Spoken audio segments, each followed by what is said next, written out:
प्रिय शिष्यों, आज मैं आप सभी से एक ऐसे विषय पर बात करने जा रहा हूं जो हर माता पिता के मन में चल रहा होता है। आज का युग प्रतिस्पर्धा का है और इस प्रतिस्पर्धा में हम अपने बच्चों को सफलता दिलाने के लिए आईआईटी, आईआईएम जैसे प्रतिष्ठित संस्थानों का सपना देखते हैं। परंतु क्या आप सोचते हैं कि इन प्रतिष्ठानों में प्रवेश करा देना ही आपके बच्चों के भविष्य को संवारने के लिए पर्याप्त है? क्या यह शिक्षा भविष्य की सभी चुनौतियों का सामना करने के लिए उन्हें तैयार कर देती है? नहीं। कोई स्कूल, कोई कॉलेज, कोई कोचिंग आपके बच्चों को जीवन की वास्तविक कठिनाइयों के लिए तैयार नहीं कर सकता। यह दायित्व केवल माता पिता का है। आज मैं आपको बताने जा रहा हूं कि आईआईटी, आईआईएम जैसे बड़े बड़े सपनों से हटकर हमें अपने बच्चों को किन 5 मूलभूत चीजों के लिए तैयार करना चाहिए ताकि उनका जीवन और भविष्य सुरक्षित हो सके। ये 5 चीजें ऐसी हैं जो न केवल उनके करियर को बल्कि उनके पूरे जीवन को सही दिशा देने में सहायक होंगी। पहला, सबसे महत्वपूर्ण गुण जो आपको अपने बच्चों को सिखाना है वह है सही और गलत का निर्णय स्वयं करने की क्षमता। आजकल के बच्चे तेजी से बढ़ती तकनीक, सोशल मीडिया और दोस्तों के प्रभाव में आ जाते हैं। माता पिता के पास हर छोटे बड़े निर्णय में हस्तक्षेप करने का समय नहीं होता। इसलिए बच्चों को यह सिखाना जरूरी है कि वे खुद अपने निर्णय लें और सही गलत का फर्क समझें। यदि वो आपसे बात करने में और उनके साथ जो भी हो रहा है वो नहीं शेयर करेंगे तो बहुत ही जल्दी वे गलत संगत और नशे की दुनिया में कदम रख देंगे। भारत में नशे और शराब की लत से ग्रस्त युवाओं की संख्या चिंताजनक रूप से बढ़ रही है। एक रिपोर्ट के अनुसार भारत में 10 से 17 वर्ष के बीच के करीब 20% युवा नशे की लत का शिकार हो रहे हैं और यह समस्या तेजी से बढ़ती जा रही है। पंजाब जैसे राज्यों में यह समस्या और भी गंभीर है, जहां 70% से अधिक युवा किसी न किसी प्रकार के नशे का सेवन कर रहे हैं। ये आंकड़े इस ओर इशारा करते हैं कि सही दिशा निर्देश और पारिवारिक संवाद की कमी बच्चों को नशे और गलत संगत की ओर धकेल सकती है। आपको यह सुनिश्चित करना होगा कि आपके बच्चे सही निर्णय लेने की समझ विकसित करें और जीवन में आने वाली चुनौतियों का सामना खुद कर सकें। उन्हें अपनी गलतियों से सीखने और सही दिशा में आगे बढ़ने के लिए प्रेरित करना माता पिता की सबसे बड़ी जिम्मेदारी है। दूसरी महत्वपूर्ण बात, बच्चों को असफलता से घबराने के बजाय उससे सीखने की आदत डालनी चाहिए। जीवन में सफलता और असफलता एक सिक्के के दो पहलू हैं। जो असफलता से डरता है वह कभी स्थायी सफलता प्राप्त नहीं कर सकता।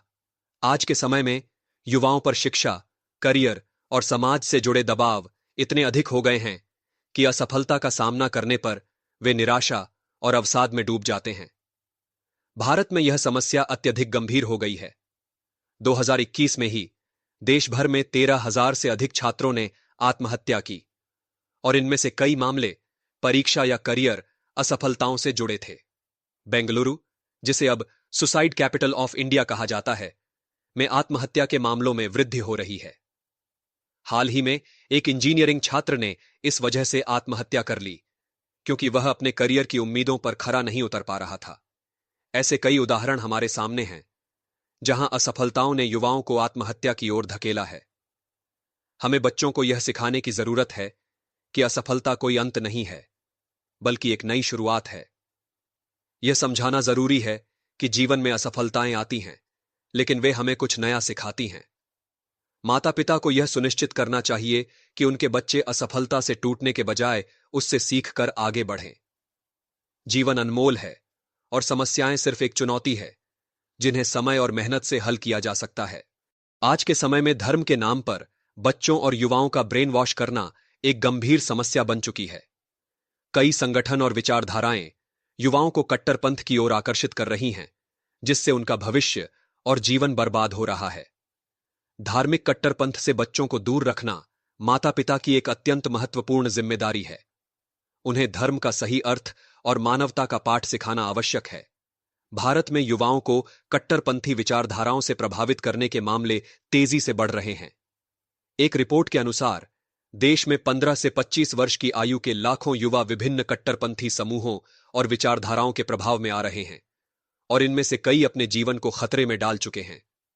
जम्मू कश्मीर और उत्तर पूर्वी राज्यों में युवा अक्सर ऐसे संगठनों में फंस जाते हैं जो धर्म के नाम पर उन्हें हिंसा और नफरत की ओर धकेलते हैं। हाल के कुछ सालों में इन समूहों के द्वारा भड़काए गए युवाओं की संख्या में खतरनाक वृद्धि हुई है।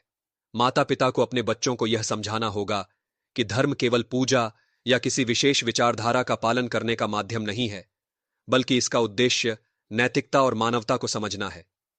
बच्चों को यह सिखाने की जरूरत है कि वे किसी भी विचारधारा के बहकावे में न आएं और हमेशा मानवता, प्रेम और शांति के रास्ते पर चलें।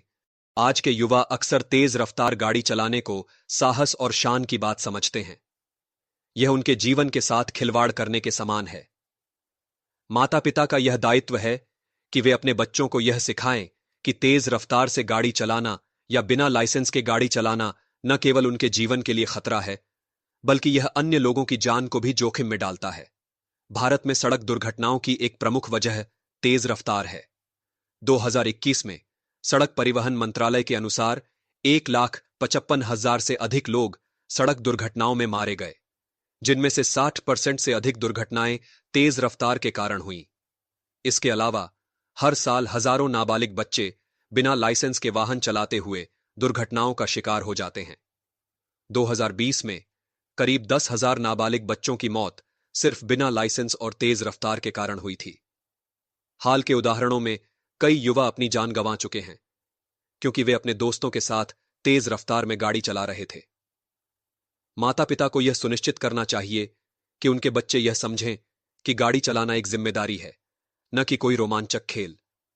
युवाओं की ऊर्जा और उत्साह को सही दिशा में लगाना बहुत जरूरी है, ताकि वे बेवजह जोखिम उठाने की बजाय अपने जीवन को सुरक्षित और सफल तरीके से आगे बढ़ा सकें। आज की डिजिटल दुनिया में बच्चे और युवा वर्चुअल दुनिया में इतने खो जाते हैं कि वे वास्तविक जीवन की चुनौतियों से मुंह मोड़ लेते हैं। मोबाइल गेम्स, सोशल मीडिया और ऑनलाइन प्लेटफॉर्मों के अत्यधिक उपयोग ने उनके जीवन पर गहरा असर डाला है। भारत में युवाओं के बीच टेक्नोलॉजी का यह गलत इस्तेमाल तेजी से बढ़ रहा है। एक सर्वे के अनुसार 15 से 24 वर्ष के लगभग 60% युवा दिन के 5 से 6 घंटे सोशल मीडिया पर बिता रहे हैं। यह न केवल उनकी मानसिक और शारीरिक सेहत को प्रभावित कर रहा है, बल्कि उनकी उत्पादकता और सामाजिक जीवन पर भी नकारात्मक प्रभाव डाल रहा है। इसके साथ ही ऑनलाइन गेमिंग की लत भी बढ़ती जा रही है। भारत में कई युवा अपने जीवन में इतने उलझ चुके हैं कि वे वास्तविक दुनिया की चुनौतियों से भागने के लिए वर्चुअल दुनिया में डूब जाते हैं। हाल ही में एक घटना में एक 16 वर्षीय लड़के ने आत्महत्या कर ली क्योंकि उसे ऑनलाइन गेम में अपनी पहचान खोने का डर था। ऐसे उदाहरण बढ़ते जा रहे हैं जहां बच्चे और युवा अपनी वास्तविक जीवन की जिम्मेदारियों को नजरअंदाज कर रहे हैं और वर्चुअल दुनिया में ही जीने लगे हैं। माता पिता को यह जिम्मेदारी उठानी होगी कि वे अपने बच्चों को तकनीक का सही उपयोग सिखाएं। वर्चुअल दुनिया केवल मनोरंजन के लिए है, लेकिन असली जीवन की चुनौतियों का सामना करने के लिए हमें अनुभव, परिश्रम और सही मार्गदर्शन की आवश्यकता होती है। प्रिय शिष्यों, आज का युग भले ही प्रतिस्पर्धा का हो, लेकिन केवल आईआईटी या आईआईएम में प्रवेश करा देने से आप अपने बच्चे का भविष्य सुरक्षित नहीं कर सकते। उनका भविष्य उन मूल्यों, संस्कारों और सीखों पर निर्भर करता है जो आप उन्हें घर पर सिखाते हैं। माता पिता का दायित्व केवल बच्चों को शिक्षा दिलाना ही नहीं है, बल्कि उन्हें जीवन की वास्तविक चुनौतियों का सामना करने के लिए मानसिक, शारीरिक और नैतिक रूप से तैयार करना भी है। ड्रग्स से दूर रहना, असफलता से न घबराना, धार्मिक कट्टरपंथियों से बचना, तेज रफ्तार से गाड़ी न चलाना और वर्चुअल दुनिया में न खोकर असली जीवन में जीना, ये 5 बातें आपके बच्चों के जीवन को संवारेंगी और उन्हें एक सही दिशा देंगी। यदि आप इन 5 मूल बातों पर ध्यान देंगे तो आपके बच्चे न केवल एक सफल करियर, बल्कि एक संपूर्ण और संतुलित जीवन भी जी पाएंगे। आज का युग तेजी से बदल रहा है, लेकिन जो बच्चे इन मूलभूत बातों को समझेंगे, वही भविष्य की चुनौतियों का सामना करने में सक्षम होंगे। भारत के माता पिता और युवा, यही मेरी आपसे विनम्र प्रार्थना है कि आप अपने बच्चों को सही दिशा दें और उन्हें जीवन की असली लड़ाई के लिए तैयार करें। मैं विष्णुगुप्त, जिसे आप चाणक्य के नाम से जानते हैं, आज भी आपके बीच अपने विचारों और सिद्धांतों के माध्यम से जीवित हूं। मेरे व्यक्तित्व से प्रभावित मेरे ही एक शिष्य ने मेरी पुस्तकों और ऐतिहासिक प्रमाणों के द्वारा आर्टिफिशियल इंटेलिजेंस की मदद से मेरी विचारधारा को आज के कालखंड में पुनः जीवंत किया है। यदि आप भी मुझसे कोई प्रश्न पूछना चाहते हैं तो कमेंट बॉक्स में लिखकर पूछ सकते हैं। मैं अपने ज्ञान, आदर्श और विचारों के अनुसार उनका उत्तर देने का प्रयास करूंगा। जय अखंड भारत।